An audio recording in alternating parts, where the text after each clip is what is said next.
مفتی صاحب ہمارے ملک کے حالات آپ کے سامنے ہیں، کیا ہم ان حالات کو کیا سرسری لیں؟ کیا ہمارے ملک کے حالات سری لنکا کے ہو گئے تو کیا ہوگا؟ وہی ہوگا جو سری لنکا میں ہوا ہے، پبلک نکل نکل کے اپنے حکمرانوں کو کوٹے گی پیٹے گی۔ اس وقت ہمارے ملک کو بالکل گروی کر دیا گیا ہے ڈالر کی وجہ سے، ہم قرضوں کی وجہ سے ہمارے بچے بھی قرضوں تلے ڈب گئے ہیں۔ کہ عوام الناس کو اس بات پر متفکر کرنا تاکہ لوگ اللہ تعالیٰ کی طرف متوجہ۔ عوام کو بندہ ملا تھا، عوام نے جو بندے کا حشر کیا ہے وہ سب کے سامنے ہے۔ پھر میں کچھ بولوں گا تو پھر مسئلہ خراب ہو جائے گا، پھر ہم تو نہ ادھر کے رہتے ہیں نہ ادھر کے رہتے ہیں۔ عوام کو عادت ہے وہی پرانوں کو۔ اب آپ کو اگر امید ہے زرداری سے کہ وہ آ کے ملک میں بہت زبردست سدھار پیدا کریں گے تو آپ ان کے اتحادی بنیں، ان کو پروموٹ کریں، تو انشاءاللہ ملک میں انقلاب زرداری صاحب کے ذریعے آ جائے گا۔ تو یہ ہمارا قصور نہیں ہے بھائی، یہ جیسا دیس ویسا بیس۔ اچھا ایک بات خوب اچھی طرح سمجھ لیں، اصولی بات ہے۔ دیکھو میں کبھی ممبر پہ نہ کسی کی کسی کے کام کی تعریف تو کرتا ہوں، کسی سیاستدان کا نام لے کر اس کی حمایت نہیں کرتا کہ یہ اچھا ہے یا یہ برا ہے۔ کام اچھا کرے گا تو اس کی میں تعریف کر دیتا ہوں۔ اس پر لوگ مجھے اعتراض کرتے ہیں، حالانکہ حضرت مفتی تقی عثمانی صاحب نے بھی عمران خان کے اچھے کاموں کی تعریف کی ہے، ان کی ٹویٹ موجود ہے۔ عمران خان نے جنرل اسمبلی میں تقریر کی، مفتی تقی صاحب نے بھی تعریف کی ہے۔ انہیں کچھ نہیں کہہ رہے، اچھی بات ہے نہ کہیں، وہ تو بہت بڑے آدمی، ہمیں پتہ نہیں کیا کیا بنا کے پیش کر دیے بعض لوگوں نے۔ تو یہ غلط ہے بھائی، آپ کلپ ہمارے خلاف بنا رہے ہو تو ان کے خلاف بھی بناؤ نا، لیکن آپ کو پتہ ہے ان کے خلاف بناؤ گے تو ایسے جیسے چاند پہ تھوکنا، اپنے ہی منہ پہ آئے گا۔ ہماری تو کوئی اوقات نہیں ہے، تو جو ملتا ہے اٹھ کے ہمارے خلاف کلپ بنانے لگتا ہے۔ تو حضرت مفتی تقی صاحب بھی جو کام عمران خان نے اچھے کیے ہیں اسلامو فوبیا کے بارے میں، مفتی تقی عثمانی صاحب کا ٹویٹ موجود ہے۔ تو آپ غلو نہ کرو، کسی کی مخالفت میں حد سے تجاوز مت کرو، یہ ہم آپ سے کہتے ہیں۔ دوسری اور آخری بات، پھر میں آپ کی شادی کرا رہا ہوں پلیز، بس یہ آخری بات، اس بہانے آپ بھی سن لیں گے نا، شادی کے بعد تو 6 مہینے تک آپ بھی مارکیٹ سے شارٹ ہو جائیں گے۔ 6 مہینے بعد پتہ چلے گا ڈالر کہاں سے کہاں پہنچ گیا دولہا کو، 6 مہینے تک دولہا کو ڈالر کا پتہ نہیں چلتا۔ دیکھو جب بھی کسی سیاستدان کے حق میں یا مخالفت میں تبصرہ کرو، خوب سن لیں، جو میں ابھی تجزیہ کر رہا ہوں نا، اگر آپ میچور ہوں گے نا تو 20 سال کے بعد آپ کا بھی یہی تجزیہ ہوگا۔ کبھی کسی سیاستدان کی حمایت یا مخالفت صحافیوں کو سن کے نہیں کرو، صحافیوں کو سن کے، صحافیوں میں سب نہیں زیادہ تر پیڈ ہوتے ہیں۔ یقین نہ آئے، ایک صحافی کا 2 مہینے پہلے کا انٹرویو دیکھ لو، 2 مہینے بعد کا دیکھ لو۔ 2 مہینے پہلے وہ جس کو فرشتہ قرار دے رہا ہوگا، 2 مہینے بعد اس کو دجال قرار دے رہا ہوگا۔ یہ یو ٹرن لیتے رہتے ہیں، پلٹتے رہتے ہیں۔ کووڈ-19 میں میں نے بہت سننا شروع کیا تھا، جب کووڈ آیا تھا نا، صحافیوں کی رپورٹیں روزانہ بدل رہی تھیں، جو پالیسی ہوگی ویسے اس کے حساب سے یہ بیان دیتے ہیں۔ یہ ان کو لفافے ملتے ہیں، ان کی پالیسی ہوتی ہے۔ اللہ ماشاءاللہ چند ایسے ہیں جو حق پرست ہیں، ان کو اس سے کوئی غرض نہیں ہوتا، لیکن وہ مارکیٹ میں کیا ہیں؟ کم ہیں، کیونکہ حق پرستی پہ اتنا پیسہ ملتا نہیں ہے۔ زیادہ پیسہ عام طور پہ غلط چیز پہ مل رہا ہوتا ہے آپ کو، کہ یار یہ بیان دے۔ اب میں اگر بکنا چاہوں، آپ کا کیا خیال ہے؟ کیا میں 1 کروڑ روپے لے لوں اور غلط بیان نہیں دے سکتا میں؟ ابھی تو لوگ مجھ پہ آ رہے ہیں کہ آپ ہمارے ہوٹل کا ریبن کاٹ دیں، افتتاح کر دیں، آپ ایک سموسہ ہماری دکان پہ کھڑے ہو کر کھا لیں۔ میں کہتا ہوں بھائی میں کمرشل نہیں ہوں، لیکن میں اپنے ریٹ اگر لگانا شروع کر دوں کہ میں آپ کی دکان پہ ایک سموسہ کھا کے آپ کی تعریف کروں گا، میرا خیال ہے 1 لاکھ روپے مجھے اس سموسہ کھانے کے مل جائیں گے۔ لیکن نہیں، یہ غیر اخلاقی حرکت ہے، علماء کمرشل ہو جائیں۔ میں تو ایک ہوٹل میں کھانا کھانے گیا، انہوں نے کہا ویڈیو میں ہماری تعریف کرتے ہیں، بڑا اچھا کھانا ہے۔ میں نے کہا یار کھانا بھی اچھا تھا، آپ بھی اچھے ہیں، لیکن اگر میں ویڈیو میں تعریف کروں گا لوگ سمجھیں گے مفتی صاحب اس کے پیسے لے رہے ہیں، کمرشل ہو گئے ہیں، اب اپنے آپ کو کیش کرانا۔ تو یہ فنکار اداکار کمرشل ہو جائیں یہ برے نہیں لگتے، یہ ٹھیک ہے۔ علماء اگر کمرشل ہو جائیں تو یہ اخلاقی، حلال حرام کی بات نہیں، غیر اخلاقی حرکت ہے۔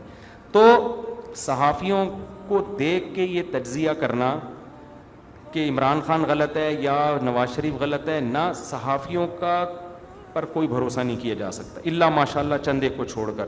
اب میں نام ان چند ایک کے لوں گا تو پھر غلط ہو جائے گا نا، پھر میرے پر ایک کہ ان کو کیوں، ہم کیا کرپٹ ہیں، جو مولانا طارق جمیل صاحب کے ساتھ حشر ہوا تھا۔ آپ نے تجزیہ کیسے کرنا ہے یہ سمجھ لیں۔ کس کو ووٹ دینا ہے, کس کو نہیں دینا, کس کو پروموٹ کرنا ہے, کس کو نیچے گرانا ہے, کس کی حمایت کرنی ہے, کس کی, اس کا اصول یاد رکھیں. جب بھی کوئی آپ کے پاس خبر آئے کہ ڈالر اوپر چلا گیا فلاں کی وجہ سے, آپ ماہرین سے پوچھیں, جو ماہرین معیشت ہیں. آپ اسٹیٹ بینک میں آپ کا رابطہ ہو سکتا ہے نا, ان سے پوچھیں یار یہ ڈالر کس کی وجہ سے اوپر جا رہا ہے, اس میں مسٹیک کس کی ہے, سمجھ رہے ہیں. آپ کو اسٹیٹ بینک میں جو لوگ کام کر رہے ہیں نا وہ بتائیں گے, وہ ماہر معیشت ہوتے ہیں.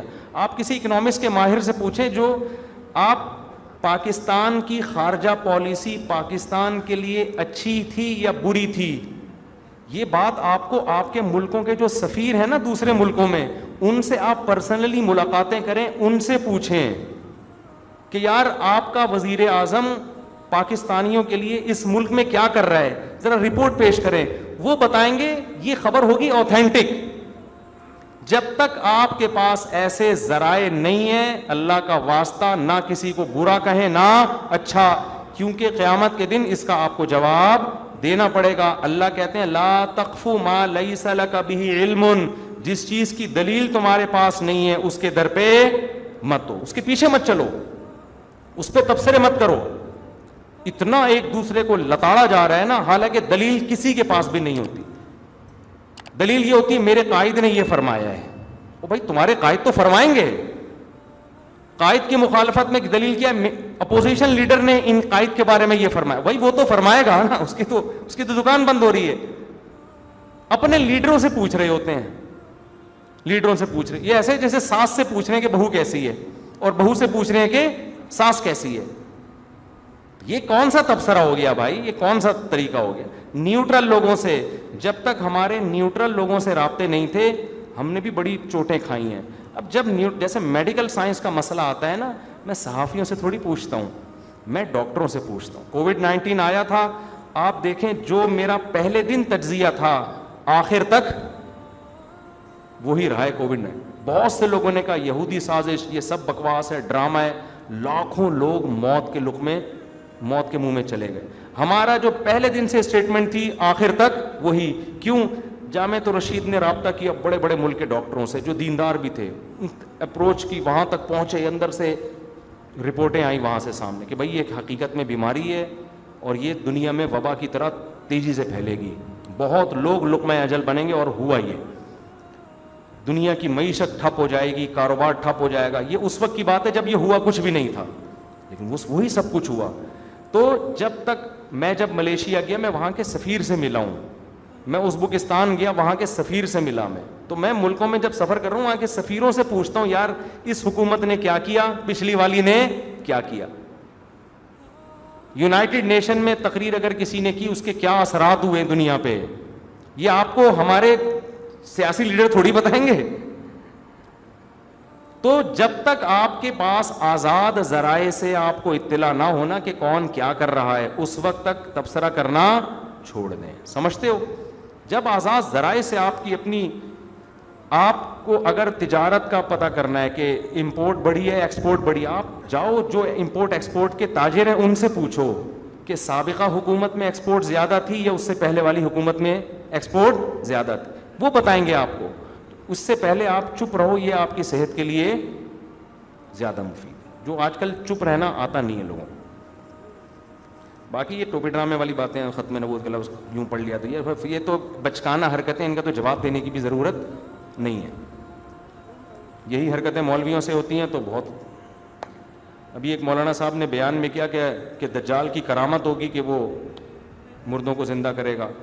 حالانکہ دجال کی کرامت تھوڑی ہوگی, مسٹیک ہے نا, بائی مسٹیک. کرامت تو بزرگوں کی ہوتی ہے نا.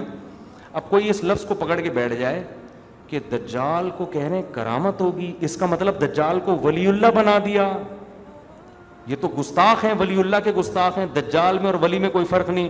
ہم سے پوچھو کہ ہم کہیں گے بھائی وہ کہنا یہ چاہ رہے تھے کہ عجیب عجیب حرکتیں کرے گا دجال, غلطی سے اس کو کرامت سے تعبیر کر دیا. لیکن کوئی فسادی ہوگا وہ کہے گا ان مولانا صاحب نے دجال کے لیے کرامت کا لفظ استعمال کیا, جس کو یہ نہیں پتا کہ کرامت دجال کی نہیں ہوتی, کرامت ولی اللہ کی ہوتی ہے. وہ قائد کیسے بن سکتا ہے؟ اب کوئی فسادی فساد مچانا چاہے اس جملے کو پکڑے گا کہ نہیں پکڑے گا؟